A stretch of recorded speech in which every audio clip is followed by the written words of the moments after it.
Walking into Black Tech Saturdays. Let's see what this is about this Saturday. What up, though, YouTube? My name is John, and welcome back to the Mr. Lot YouTube channel. If this is your first time clicking on one of my videos, first and foremost, thank you. Secondly, I encourage you to subscribe to my channel as I take anyone who's willing to follow on my journey of accomplishing my goals, which on this channel I refer to as my ghosts. Today I wanted to talk about a post that I saw on Facebook this week. And I'm paraphrasing what the post said, but it went a little something along the lines of, no one talks about the reset that you experience at 30. No one talks about the reset that you experience at 30. So I took it upon myself to actually talk about it. I shared my comments and my thoughts on 30 as I am about 2 months removed from turning 32. So as I sit before you today, I'm 32 years old, and there was a reset that happened at 30, but it's not the reset that a lot of people talk about. What I'm going to explain is irregardless of gender, it's irregardless of race. So there are some things about a biological clock for women, or there are some things about things change for men. I'm not necessarily going to go in that direction. We all know there are plenty of videos on the internet that are going to explain it and break that down. What I'm going to talk about is general changes that happen for both genders. So the first change that I personally experienced, and I think that others might have experienced, is the receipts. At 30, you get the receipts for all of the decisions that you made from 20 to 30. Good, bad, indifferent. You get the results of everything that you chose to do. If you chose to go to college, if you chose to stay in college, if you chose to pick a major that was profitable and that could make you some money, you receive the receipts for that by your career, by your income, or by skills that you have to maybe start a business. If you chose the right relationships, maybe you're married by now, or maybe you're engaged, or maybe you just have a great friendship, a great network, a great circle. On the flip side, we know that there are some decisions that people make in their 20s that absolutely decimate them. Maybe you got into a bad business deal with some people and you had to be set back by something. Maybe you took on a loan, and it could be an education student loan, it could be any type of bank loan that didn't necessarily work out for you. Maybe you bought a home too early, maybe you bought a car that you couldn't necessarily afford in your 20s. You get all of those receipts. So this reset that they talk about is actually, to me, number one, getting receipts for every decision that you made in your 20s. Number two, words like yes and no mean so much more in your 30s. Yes and no, I would argue, are the two most powerful words in the English dictionary, in the English language. I would say God, but the term God doesn't necessarily mean anything to every single person. Some people are atheists, they don't believe in God. But yes and no are the most powerful words that you will learn to use. Why? Because they can set you down separate paths. Think about this. Have you ever went to an event where you absolutely didn't want to go to? Everything told you that you didn't want to go to it. You had a long week at work.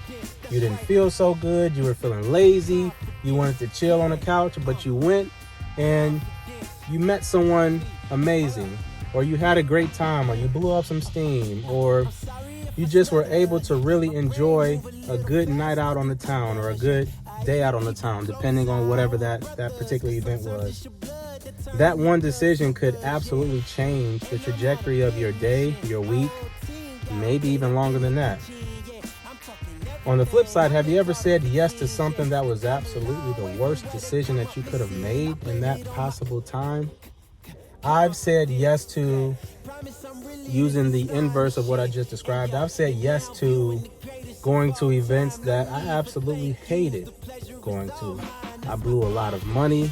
I wasted time, and the whole time while I was there, and this could be a date, this could be a party, this could be a networking event. The whole time I was there, my mind was on something else completely different. At 30, this reset is a chance for us to understand the meaning of yes and no. I will take that to the grave.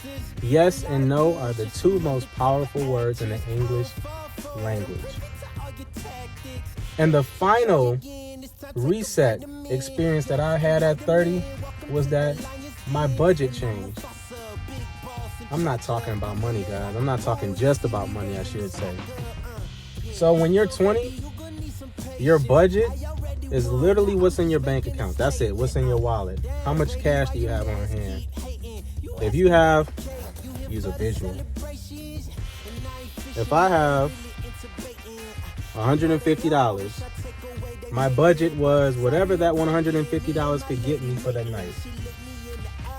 I said that totally wrong. My budget was, if I was going out to eat with friends, what I could spend, whether it was food, whether it was a movie, whether it was going bowling, etc., etc.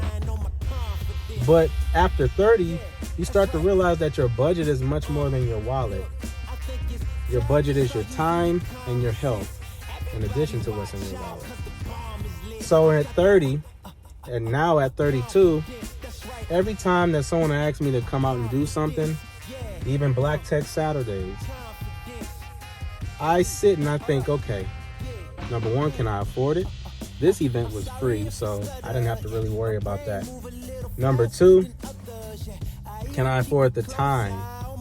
I don't necessarily have too much to do today, so yes, I can afford that time.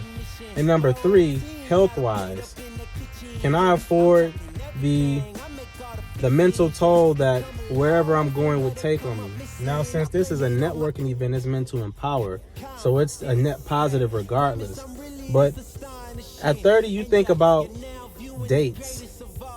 You think about hanging with the guys, or ladies, you think about hanging with your girls, or going out with your friends in general, going to visit certain family members, certain cookouts. You start thinking to yourself, man, is this in my health budget? Like mentally, am I mentally ready to go out and be around people, or do I just kind of need to be on my mellow, on my chilled out type game for that particular night? So just to round everything up, at 30, the reset that I experienced came down to three things. Number one, it came down to understanding all the decisions that I made in my 20s and seeing the results of them. Number two is understanding the meaning and the values of the words yes and no. And number three, it's understanding that your budget is not just your money anymore, but it's your money, your time, and your mental health. So that's just something that I wanted to kind of speak about and express as I am getting ready to enjoy my afternoon and evening. Here in Michigan, it's still pretty warm, warmer than usual. Yesterday, we reached up to 60 degrees. Today, it's kind of down to earth, back in the 40s, maybe the high 30s. A little bit more chilly, hence the leather jacket. But I am getting ready to head home and grab me something to eat. Guys, 30 is not scary. 30 is not scary as long as you approach it the right way, as long as you have that clarity that allows you to make better decisions than you did in your 20s. That's what it really comes down to. Make better decisions. Every day that you wake up past 30 is an opportunity for you to atone for the wrong things that you did, to fix the bad decisions and the bad choices that you made, and to continue the good ones. So I hope that this video was helpful, and this video brought some peace to anyone who's worried about 30, who feels like they're too far behind, or feels like there's some type of cliff, there's some type of threat that comes to turning 30. My true answer is that it depends, guys. It depends. So that's the video for today, and I'm gonna check you out later. Y'all have a good one.